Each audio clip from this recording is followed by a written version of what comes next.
আমরা এই মুহূর্তে আছি জাতীয় প্রেস ক্লাব প্রাঙ্গণে। এখানে আমরা দেখতে পাচ্ছি সরকারি প্রাথমিক বিদ্যালয়ের দপ্তরিরা এক দফা দাবিতে আন্দোলন করতেছে।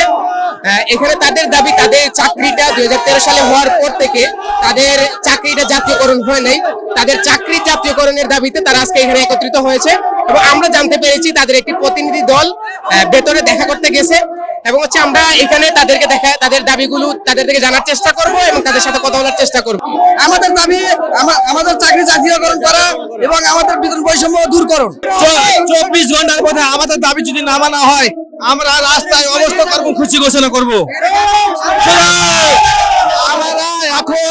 আমরা এখন ভদ্রতা বজায় রেখে আন্দোলন করছি, রাস্তা সার্ভিস দিয়ে আমরা আন্দোলন করছি, কিন্তু আমাদের দাবি যদি না মেনে নেওয়া হয় আমরা রাস্তায় অবরোধ করতে শুরু করব। আমার নাম অরুণ চন্দ্র দাস, আমি জামালপুর ডিস্ট্রিক্টের দেওয়ানগঞ্জ থানা মডেল স্কুল থেকে এসেছি। আমাদের দাবি দেওয়া হলো জাতীয়করণ করতে হবে, তা না হলে আমরা এই রাজপথ ছাড়বো না। আমরা দীর্ঘ 12 বছর থেকে এই আশা আকাঙ্ক্ষায় আছি, কবে আমাদের জাতীয়করণ করবে। মাননীয় ইউনিট স্যারকে বলছি যে আমরা দুঃখের সহিত এই রাস্তায় তাদের পথে দাঁড়িয়ে আছি। আপনি এই গরিব দুঃখীর আপনি দুঃখ দুর্দশা জানেন, আপনি দাবি তো মেনে যায় আমাদেরকে রাজপথ থেকে মুক্তি করে দেন, আমাদেরকে মুক্তি করে দেন। আমি আপনার 64,000 গ্রাম বাংলার মানুষের পিছনে আপনি আছেন, ভবিষ্যতে থাকবেন। আমরা দোয়া করি আপনি ভালো আমাদের দাবিটা মেনে যান, আমাদের দাবি মেনে যান, আমাদের দাবি মেনে যান, আমাদের দাবি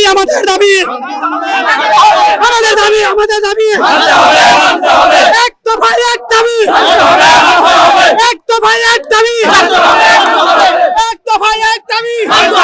আমাদের দাবি মহামান্য উপদেষ্টার কাছে আমরা জাতীয়করণের দাবির জন্য দাঁড়াইছি। তার কাছে অনুরোধ আমাদের চাকরি যাতে জাতীয়করণ হয় এবং 2টো বাৎসরিক বোনাস আমরা পাই না, ছেলে মেয়ে নিয়ে ঈদ করতে পারি না, বছরের শেষে 500 টাকা দিয়ে একটা ছেলের জামা কাপড় কিনবো তাও আমরা কিনতে পাই না। আমরা খুবই অসহায় আছি।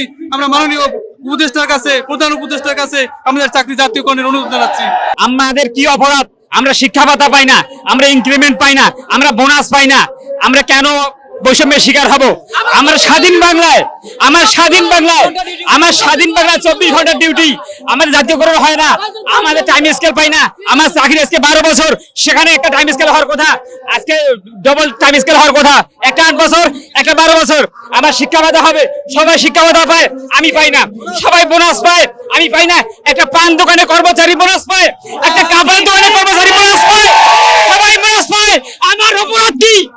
আমি স্বাধীন দেশের নাগরিক না? আমার অপরাধ কি? আমাকে কেন সাজা হয়েছে? আমার সাজা কেন দিয়েছে? আমার অপরাধ কি? আমি ডক্টর ইউনূস স্যারের কাছে, ওনার কাছে চাই আপনি দয়া করে, আপনি হচ্ছেন ইন্টারন্যাশনাল লেভেলের লোক, আপনার মান মর্যাদা অনেক বড়, আপনার কাছে আমার অনুরোধ, করজোড়ে অনুরোধ, আপনি দয়া করে আমাদের দিকে সুবিবেচনা করে আমাদের চাকরিটা জাতীয়করণ করে বৈষম্য মুক্ত একটি বাংলাদেশ গড়ুন। এবং এই বন্যা যারা ষড়যন্ত্র করেছে, এই হাসিনা সরকার নাকি আমার ভাইয়ের বুকে রক্ত দিয়ে রাজপথ বঞ্চিত করেছে, আবু সাইদকে মেরেছে, কোনো অপরাধ ছিল না। আজকে মুগ্ধ পানি দিতে গিয়ে মুগ্ধর মাথাকে গুলি দিয়েছে, আবার কত শত শত ভাই মারা গেছে। আবার আমরা বাংলা স্বাধীন করেছি, এটা আমরা কখনো ভাবি নাই যে 71 স্বাধীন করার পরে আবার 24 সালে স্বাধীন করতে হবে। আমার কথা ডক্টর ইউনূস স্যারের কাছে আমার আকুল আবেদন, আমরা 37,535 জন দপ্তরি আছি সারা বাংলাদেশে, আপনি সুবিবেচনা করে আমাদের বিষয়টি মাথায় রেখে আমাদের জাতীয়করণ করুন, এটা আপনার কাছে আমি করজোড়ে অনুরোধ। আমরা আজকে একটি নতুন সোনার স্বাধীন রাষ্ট্র হিসাবে পেয়েছি।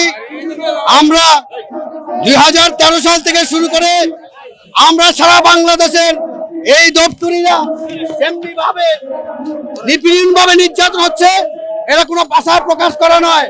সকালে চাকরি করি, বিকালে চাকরি থাকে না, আর আমরা বছরে 2টা ছুটি, 2টা ঈদ মুসলমানের জন্য, আমরা সেই ঈদের ছুটি পাই না। আজকে আমরা সকলের কাছে বিবেচনা রইল, যদি বউ মারা যায় বউ পাওয়া যায়, মা মরলে মা পাওয়া যায় না, বাবা মরলে বাবা পাওয়া যায় না। আমরা সেই বাবা মা মরলে আমরা অধীন আমাদেরকে আমাদের খাতায় স্বাক্ষর করণ লাগে। আমি জাতির কাছে এই আবেদন, আমরা আজকে বৈষম্য ছাত্র আন্দোলনের প্রধান উপদেষ্টা ডক্টর ইউনূস সাহেব, আপনার কাছে বিনীতভাবে অনুরোধ, সারা বাংলাদেশে যে দলটা সন্ত্রাস মুক্ত বাংলাদেশ করেছেন এবং সুস্থ বাংলাদেশ করেছেন, আপনার কাছে অনুরোধ, যেহেতু শিক্ষিত পরিবারের সকল জাতি শিক্ষা জাতি মেরুদণ্ড, আমরা ওই শিক্ষার সাথে সম্পৃক্ত আছি। আমরা চাই যাতে নির্যাতন না হয়, আপনার মাধ্যমে আমাদেরকে চাকরির জাতীয়করণ যদি করে দেয় তাহলে আমরা সকলে বাঁচতে পারবো।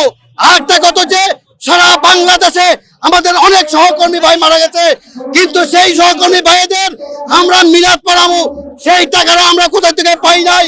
আমরা জাতির কাছে বলতে চাই, ডাক্তার ইউনূস সাহেবের কাছে বলতে চাই, আপনি যদি আমাদেরকে জাতীয়করণ করেন তাহলে আমাদের ভবিষ্যৎ, আমরা যদি মরে যেতে পারি, কারণ মানুষ কখনো বেঁচে থাকতে পারে না, ম্যানেজ মরণশীল, কোন একদিন মানুষ মরতে হবে।